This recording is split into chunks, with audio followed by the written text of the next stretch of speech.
We're out here having a little look at one of my favorite herbs. This is a beautiful lemon balm. It's in the mint family, so it spreads really easily. It started off in a pot, and somehow maybe the birds got a hold of some seeds and they just planted it everywhere in the garden, which is wonderful. Some of this has gone a bit to flower, so I want to chop it right back so it can start shooting out some new growth. We're in September now, but it can still easily shoot out some more growth. It is like a weed, really. And I want to pick the tenderest now, tenderest leaves and branches, the newest growth, and make a syrup. Because this herb is so amazing. It's really like a powerhouse, a nutritional powerhouse. It's got anti-anxiety properties, antiviral properties. It's good for insomnia. It helps with digestive issues like stomach aches and things, which is all sort of linked with anti-anxiety too, I suppose.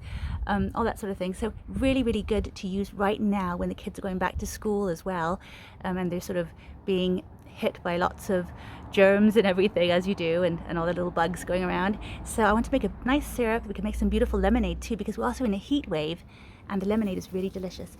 So I'll just get picking. It's a very easy thing to make as well. So I've cut it all back. This is all the old growth that was flowering, and I can use it, but because it's flowering, you can see these beautiful little white flowers, then it will be quite bitter. So I'm going to use the new growth instead. I've got a whole pot full here, and I'll just get to chopping. I'm just going to give them all a little rinse to get rid of any dust buildup or anything, any little bugs, and then chop them up really roughly. I just chopped the whole thing up. I mean, some people say just to use the leaves, but the stems are just as fragrant and just as full of goodness. So I just chopped everything up for ease, and it's all ready in a few seconds, and I can just add some water to it now. So I've just added enough water to completely cover all of the lemon balm, and I'm going to add a few more ingredients. I can just leave it as it is. It's perfectly, really nutritious as it is, but I'm going to add a few more things to it that have extra nutritional benefits, such as some fresh ginger, just like finely chopped up fresh ginger. I would add even more if I had more, but that's all I've got. It's peeled and chopped, and I'll get a few more ingredients from the garden. I have this pot of cardamom, which has been outside all summer, hiding in the undergrowth. Let me take it out here so you can see it. Now, in warmer countries, this beautiful plant would produce flowers, and then they would turn into cardamom pods that we know, the little seeds that we use as spices, really a warming, delicious spice. But of course, it hasn't been warm enough this year at all. It doesn't happen very often, I don't think, in the UK that it gets warm enough for us to have seeds. But the leaves too are very fragrant, very tasty, and I want to use some of them. I think they have lots of nutritional benefits too. So if we just pick a few of them, we'll add them to our special little mix, our little witch's brew.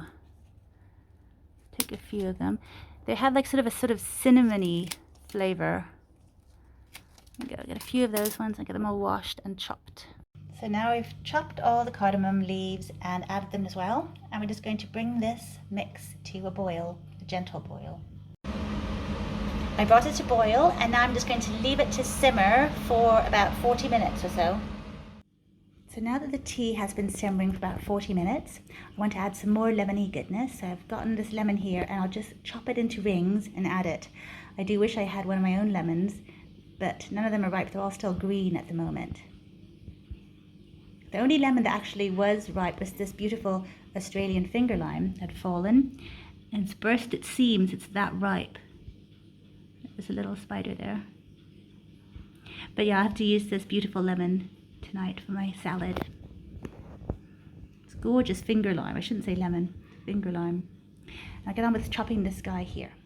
So my lemon balm tea, I suppose it's really tea, has been steeping now for quite a few hours. And I'm just going to add some honey to it. I didn't want to add the honey while it was still warm, because all the great enzymes and health benefits just really get killed by too much heat. So I'll add some honey now, just to taste, obviously not too sweet. I've decanted the honey tea into these glass bottles, and I keep it nice and chilled in the refrigerator, and it's so delicious to drink on a hot day. I actually like to dilute it with a bit of sparkling water here and have it on ice. It tastes so good, it's so refreshing, and it's of course so healthy too. So I hope you get a chance to make some if you have some lemon balm growing in your garden.